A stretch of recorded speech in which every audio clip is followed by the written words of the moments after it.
안녕하세요. 오늘의 데일리 뉴스레터에 오신 것을 환영합니다. 1. 대한항공에서 제공하는 정보입니다. 2. KF-21의 최신 발표. 3. 중국이 훔쳤다. 한번 진실을 알아봅시다. 최근 복잡하게 형상으로 개발되었던 KF-21의 시제 4호기와 6호기에 적용되는 무기 플랫폼이 마침내 공개되어 전 세계적인 화제가 되고 있습니다. 일반적으로 파일럿과 함께 무기 관제사가 탑승하는 복주화 전투기는 각종 무기체계 운용의 전문가를 태우고 있는 만큼 단조화형에 비해서 훨씬 폭넓은 임무 수행이 가능한데요. 한국이 만드는 전투기 KF-21의 복주화형은 어떤 무기체계를 운용하게 될 것인지 눈길을 끌고 있었습니다. 하지만 이에 대해 공개된 정보는 극히 적어서 진행 상황이 알려진 바가 거의 없었죠. 그런데 얼마 전에 드디어 그 세부적인 정보가 공개된 데다가 심지어 계획 단계도 아니고 개발 완료에 임박했다는 사실까지 드러나 전 세계가 큰 충격을 받았다는 소식입니다. 한번 자세히 알아보겠습니다. KF-21의 시제기가 성공적으로 하늘을 가른 뒤로 KF-21에 대한 사람들의 관심은 만들 수 있는가에서 어떻게 쓸 것인가로 옮겨갔습니다. 기왕 재원 설정과 탑재 무장에 아무런 제약이 없는 순수 국산 전투기를 만들었으니 가능한 한 모든 방향으로 써먹어 보자는 것이었죠. 물론 KF-21의 제작사인 카이도 KF-2100을 단순히 비행하는 것을 넘어서 우리 공군과 국가의 핵심 전력으로 전쟁이 났을 때 정해진 임무를 수행하고 적과의 전투에서 우세를 점해야 한다는 것을 그 누구보다 잘 알고 있었습니다. 그래서 이를 증명하듯 KF-21을 활용한 수많은 파생형에 대한 예상 질문들 중에서 카이가노라고 대답한 것은 하나도 없었습니다. 활용될 수 있는 모든 가능성을 열어두고 개발했다는 증거죠. 전자전기 개량 가능성, 공대함 성능, 함재기 개량 가능성, 캐터펄트 호환성, 단거리 이륙 능력 등 수많은 질문들에 대해 카이가 내놓은 대답은 전부 예스였습니다. 그리고 카이는 사람들이 원하는 KF-21의 성능 그 이상의 미래까지 내다보았습니다. 바로 유무인 복합편대인데요.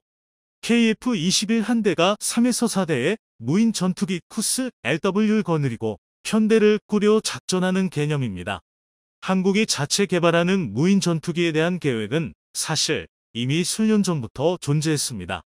가장 큰 목적은 한정된 국방 자원의 효율을 높이는 것으로 충원 가능한 병력이 점점 줄어드는 만큼 한 명의 병사에 최대한의 전투력을 부여하기 위해 개발이 시작되었습니다. 무인 전투기를 실현하는 데에만 성공한다면 의외로 상당히 큰 효과를 볼 수 있습니다. 일단은 본래 목적과 같이 한 명의 파일럿이 한 번의 비행으로 기존의 4에서 5배에 달하는 작전 능력을 보유하게 되어 작전 효율성이 크게 올라가게 됩니다.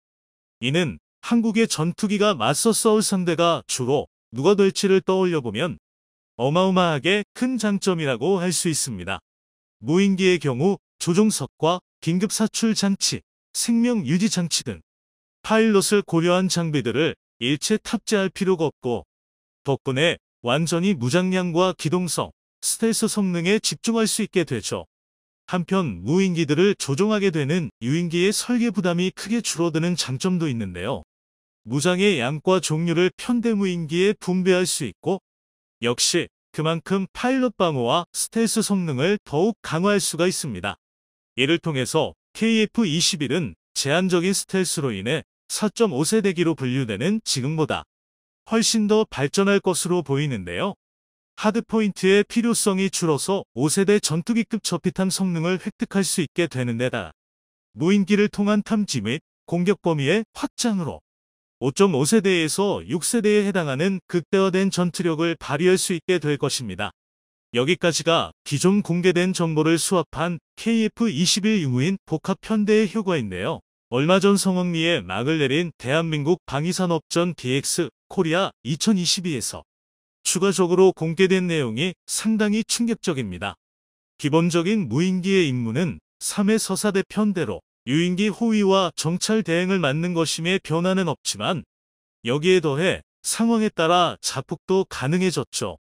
또한 지상 관제소, 유인기, AI 세 가지 방법으로 모두 조종이 가능해서 무인기의 재운릉을 유도하는 전자전 상황에서도 조종 권한을 바꿔가며 작전을 지속하는 능력까지 획득할 예정입니다.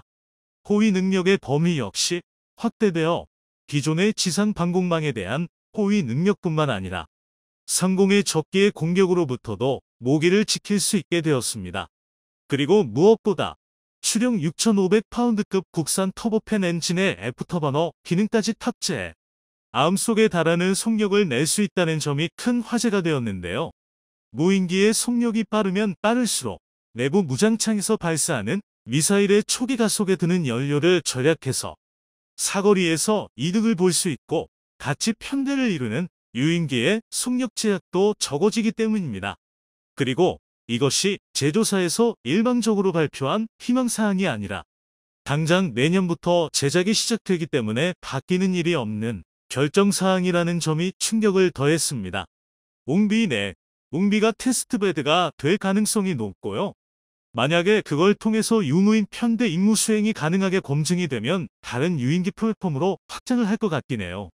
현장의 대한항공 관계자는 이미 지상 실험을 마쳤고 테스트 베드 기체 KT-1 웅비와 비행을 앞두고 있다. 비행 시험을 통해 성능이 검증되면 FA-52H, KF-21 등 국군의 다른 유인기 플랫폼으로 시스템을 확장할 것이라고 밝혔습니다. 그런데 쿠스 LW와 함께 전시회장에서 뜻밖의 형상도 모습을 드러내 몬밀리터리 매니아들의 가슴을 설레게 했는데요. 전시되어 있는 쿠스 LW의 모형 뒤에 LW에 밀려나 폐기된 줄 알았던 디자인인 가오리 X의 형상 역시 있었기 때문입니다. 가오리 X는 쿠스 LW에 앞서 등장했던 무인기 형상의 가칭으로 수직 수평 미익이 없고 동체 전체가 건 날개인 전익기 형상을 띠는 것이 특징입니다. 이러한 전익기 형상은 스텔스 측면에서는 월등한 성능을 보여주지만 대신 기동 성능이 매우 제한된다는 단점이 있는데요. 그런데 이대로 모습을 감추는가 했던 가오리 X가 쿠스 FC로 이름을 바꾸고 대한항공의 전시장의 모습을 나타낸 것이죠. 대한항공이 밝힌 쿠스 FC의 운용 용도는 차세대 다목적 스텔스 무인항공기로 다목적이라는 수사가 붙은 만큼 무인기 편대 작전, 무인기 단일 작전, 정찰, 폭격 등을 모두 수행할 수 있어 쿠스 LW 대비 훨씬 더 폭넓은 작전 능력을 갖추게 되었습니다. 폭격 임무가 추가된 만큼 쿠스 LW보다 한층 더 강한 1만 파운드급 엔진이 탑재될 예정이고 전익기 형상에 더해서 한국에서 자체 개발한 레이더 전파 흡수 물질 RAM과 레이더 흡수 구조 제레스도 적용되어 피탄 면적을 극도로 억제했다고 합니다. 이를 통해 추후 쿠스 FC는 적진 깊숙이 침투해적 레이더의 신호를 수집하고 필요하다면 요충지의 폭격으로 타격도 주는 역할을 수행할 것입니다. 대한항공은 이 두 가지 무인기와 함께 중고도 무인기 무아부도 개발했습니다. 쿠스 FS로도 불리는 이 중고도 무인기는 쿠스 FC 이상으로 정찰에 치우친 임무를 수행하게 됩니다. 그래서 더 낮은 고도에서 고해상도의 센서와 다중화된 데이터 링크를 통해 적지의 선명한 영상을 실시간으로 전송할 수 있습니다. 차후 가칭 전술급 유도무기로 불리는 국산 공대지 미사일이 개발되면 공격기처럼 근접 화력 지원 임무까지 수행할 수 있을 것으로 보입니다. 오아이쿠스 FS는 개발 완료 선언만 되지 않았을 뿐 이미 완성이 되어 있으며 아예 전시회 현장에 실물이 전시되어 있었는데요. 쿠스 FS는 본래 2017년 실전 배치 예정이었으나 결빙 등 치명적인 문제로 인해 시제기가 추락하는 사태가 발생해 계획이 수차례나 미뤄졌었죠. 이대로 유명무실해지나 싶었던 쿠스 FS가 마침내 모든 문제를 해결하고 그 모습을 대중 앞에 드러낸 것입니다. 현장 관계자에 따르면 쿠스 FS는 양산을 위한 행정적 처리만 남아있는 상태라 99.9% 완료된 사업이며 실전 배치된 후에는 엔진을 터보프롬에서 터보팬으로 교체하여 고고도 무인기로 변경, 해상형이나 스텔스 기능 탑재 등 핵심적인 개량 방안 역시 검토 중이라고 합니다. 한국이 이렇게 적극적으로 무인기를 도입하는 것에 대해서 해외에선 유례가 없는 경우라며 혀를 내두르고 있다고 하는데요. 한국은 매번 아주 이른 시기에 무인기의 수요를 알아보고 개발에 돌입했으며 심지어 거의 모든 부품을 국산화해서 채워놓기 때문에 작전 환경 변화에 따른 재원의 변경도 자유롭죠. 모스크바함 침몰의 주역으로 명품이라고 평가받는 튀르키 예산 무인기 바이라타르도 외산 센서를 사다 달았고 레이더와 위성통신 모듈은 국산화는커녕 수입도 못해서 탑재할 수 없었죠. 그럼에도 훌륭한 전과를 세우면서 활약했다는 점을 생각해보면 뛰어난 국산 부품으로 전신무장한 한국 무인기의 활약을 기대하지 않을 수 없습니다. 무인기의 국산화율이 이 정도로 높은 나라는 미국과 이스라엘을 제외하면 한국밖에 없다고 하죠. 게다가 5년 전을 기준으로도 한국은 동아시아에서 무인기를 상당히 많이 운용하는 편이며 한국보다 무인기가 많은 나라는 인구부터가 압도적인 중국과 인도뿐입니다. 심지어 이때는 앞서 소개한 무인기들이 없었으니 앞으로는 훨씬 많이 늘어날 예정입니다. 이렇다 보니 한국의 무인기 전력 확대에 대해서 무인기 국산화 개발 계획이 전무하다시피 한 일본은 말할 것도 없고 개미떼 같은 무인기 전력을 지닌 중국도 몹시 경계하고 있다고 하는데요. 그도 그럴 것이 절대적인 인구와 병력이 모자란 한국이 이렇게까지 무인기에 공격적으로 투자하는 것은 누가 보더라도 중국을 겨냥한 것이기 때문입니다. 중국이 저질 무기를 만들어 놓고 성능만 그럴듯하게 부풀려서 발표하는 것은 하루 이틀 일이 아니죠. 때문에 중국 내부에서도 자기들이 운용하는 무기의 성능을 그다지 신뢰하지 않습니다. 그런 상황에서 국내보다 해외에서 더 알아보고 찬사를 하는 한국 무기를 상대하는 상황이 달갈 리 없습니다. 러시아와 우크라이나의 전황에서 뻔히 보이듯이 현대전은 병력보다는 무기의 질로 겨루는 것과 마찬가지이기 때문입니다. 올 초 한국산을 불매하고 자국 제품을 홍보하기 위해 똘똘 뭉쳤던 중국이 뒤늦게 나타난 엄청난 결과에 대충격을 받고 있어 화제입니다. 과거 사드 사태로 인한 불매도 이겨내고 이번에도 중국을 굴복시켜 버렸기 때문인데 저품 제품을 만들어 한국을 추격하려 했던 그들의 계획을 철저히 방어했다는 분석입니다. 중국의 야심을 꺾어버린 한국. 어떤 일이 발생했는지 자세히 알아보겠습니다. 올해 초 초코파이와 불닭볶음면은 중국 내에서 불매 대상이 된 바 있습니다. 이는 환구15 영문판인 글로벌 타임스에서도 보도돼 전 세계에 화제가 됐을 정도입니다. 특히 중국 내에서 수십 건의 관련 기사가 쏟아지며 한국산에 대한 비판 열기는 대단했습니다. 중국 언론들은 오리온이 중국과 러시아에서만 가격을 인상하고 한국 제품에 들어가는 원재료와는 다른 것을 사용했다며 불매를 촉구하기도 했습니다.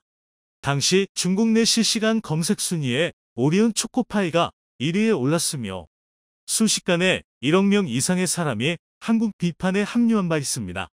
현지 언론들은 오리온이 중국 내에서 많은 돈을 벌었지만 배신을 했다며 비판했고 성분이 한국과는 다르다는 글을 집중 부각시키기도 했습니다. 이를 본 중국인들은 중국산인 줄 알았는데 한국산이라 다신 안 먹겠다. 흑심 기업들은 중국에서 나가라 는 틈틀 안티 반응을 쏟아냈습니다. 그러면서 초코파이 대용 중국 과자를 소개한다며 자국의 짝퉁 제품을 추천했던 상황입니다. 일부 현지 언론들은 달을 가격을 올리고 있는데 왜 오리온만 문제가 되는지 의아하다며 분석을 하기도 했습니다. 논란이 일자 오리온은 성명을 내고 불매 원인이 됐던 주장은 오해라며 일축했고 나라마다 인건비와 원재료 가격 등이 달라 인상 시기와 폭이 다르게 반영됐을 뿐 중국과 러시아를 겨냥하지 않았다는 설명을 했습니다. 성분 또한 통일 회사가 공급하고 모두가 같은 재료를 썼다고 어필했죠. 그럼에도 중국은 지난해 9월 가격이 오른 것을 최신 기사처럼 쓰며 불매를 독려해왔습니다. 코로나로 사재기가 벌어졌을 때 초코파이 등 한국 제품이 그대로 남아있는 모습을 부각시키며 자신들의 승리라 언급하면서 말입니다. 하지만 오리온의 설명대로 가격 인상은 중국뿐만이 아니었습니다. 올 9월 한국 내에서도 초코파이 가격이 10% 이상 올랐던 상황입니다. 2013년 제품 가격을 올린 지 9년 만의 일이었습니다. 최근 원재료 가격이 지난해 대비 70% 이상 상승했고 에너지 비용도 90% 이상 올라 인상을 결정했다는 설명입니다.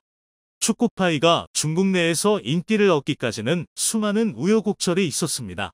우선 개발 과정부터 중국에 어떻게 진출했는지 살펴볼 필요가 있는데 오리온 초코파이는 우연한 기회에 만들어진 것으로 알려져 있습니다.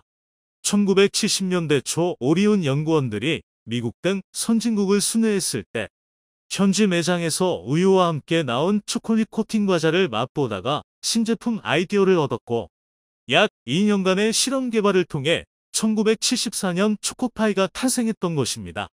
출시 당시부터 쉽게 접하기 어려운 달콤한 초콜릿과 마시멜로, 부드러운 비스킷을 한꺼번에 맛볼 수 있어 인기는 폭발적이었습니다. 그 후 정 캠페인을 통해 한국인의 마음을 사로잡는 제품이 됐습니다. 1989년부터 총 20여 편의 정 시리즈 광고를 선보였는데 현대인들이 잊고 지냈던 가족, 이웃 간의 정을 부각시켰던 것입니다. 이후 집배원 아저씨 편 퉁 사회적인 정으로 확대시킨 광고를 선보이기도 했습니다. 이와 같은 캠페인의 일환으로 1994년부터 98년까지 책걸상 교체 캠페인을 벌이며 2만여 개의 초등학교 책걸상을 바꿔줘 찬사를 받기도 했습니다.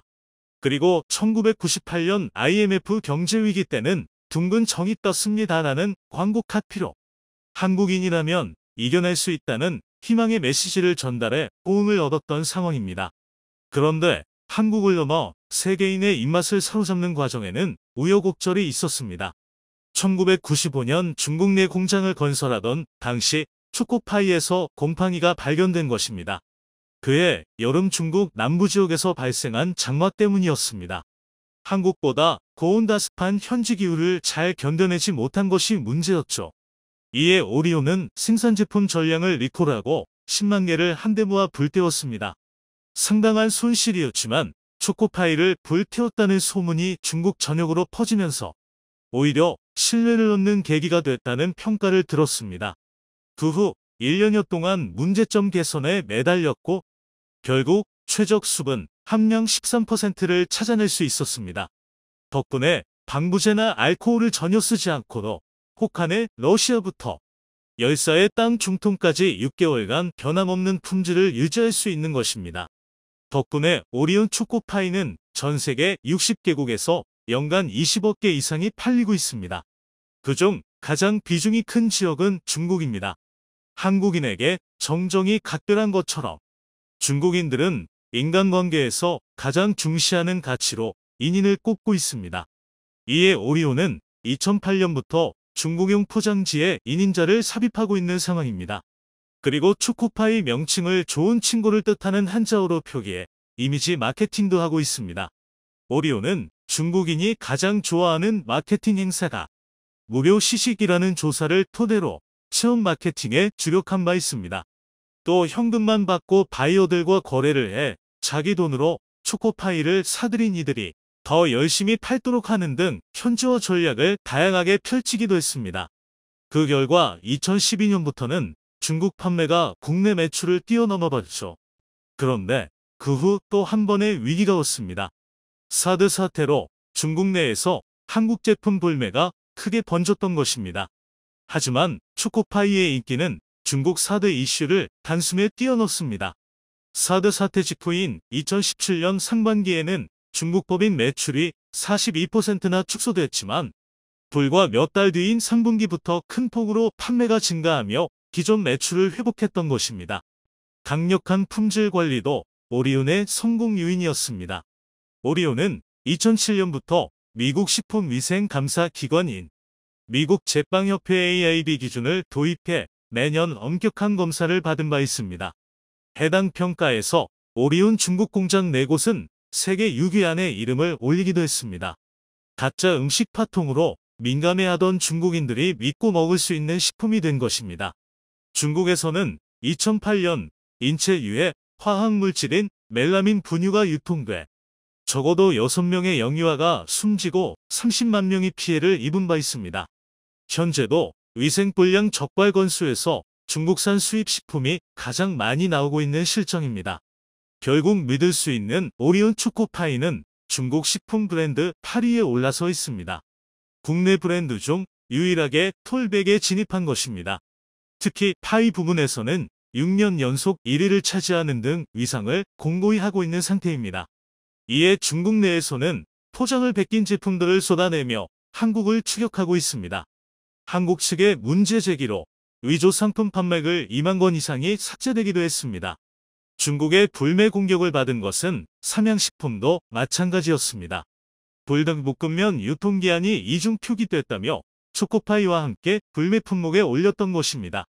수출용 제품 유통기한이 12개월로 표기돼 내수용 6개월보다 길다는 것이었습니다. 그러면서 한국에서 남은 제품을 중국에 팔고 있다는 소문을 냈습니다. 중국으로 보내는 것뿐 아니라 수출 제품 모두가 12개월이라며 운송 시간이 많이 드는 것을 고려해 산화 방지 처리를 해 유통기한이 늘어나게 됐다는 설명을 했던 것입니다. 한국 라면의 수출 제품 유통기한이 모두 12개월인 것도 이 때문입니다. 중국이 이런 황당한 트집을 잡는 것은 결국 한국 제품 점유율이 상당하기 때문입니다. 삼양식품의 경우 해외 매출의 45%를 중국이 차지하고 있습니다. 특히 불닭볶음면의 인기가 대단해 지난해 광군제 때 매출 수백억 원을 올렸을 정도입니다. 하지만 이런 성장에 중국 측은 시기와 질투를 쏟아내며 끌어내릴 궁리를 했던 것입니다.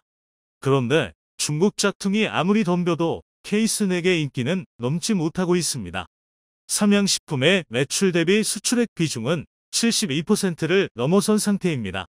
그리고 중국 불매가 급증했던 2분기 때는 오히려 사상 최대 매출을 기록하기도 했습니다. 오리온 초코파이는 지난해 글로벌 시장에서 5천억 원 이상을 판매한 바 있습니다. 낱개 기준으로 34억 개가 팔렸으며 1년을 세우면 지구 5바퀴를 돌 수 있는 양입니다. 이 가운데 중국 매출은 2,100억 원 정도로 43%에 달했습니다. 작년 초 초코파이 바나나를 출시하며 큰 인기를 얻었고 딸기 맛이 전년 대비 58% 성장하면서 흥행몰이를 했던 것입니다. 이에 중국 측은 새로운 트집까지 잡으며 불매를 독려해왔습니다. 하지만 오리온의 올 상반기 실적 또한 역대 최대를 갈아치웠습니다. 작년에는 3,700억 원 영업이익을 기록했는데 올해 4,400억 원으로 뛰고 내년 이후에도 지속 성장하는 것을 볼 수 있습니다. 오리온 초코파이는 전 세계 60여 개 나라에서 판매되는 글로벌 인기 제품입니다.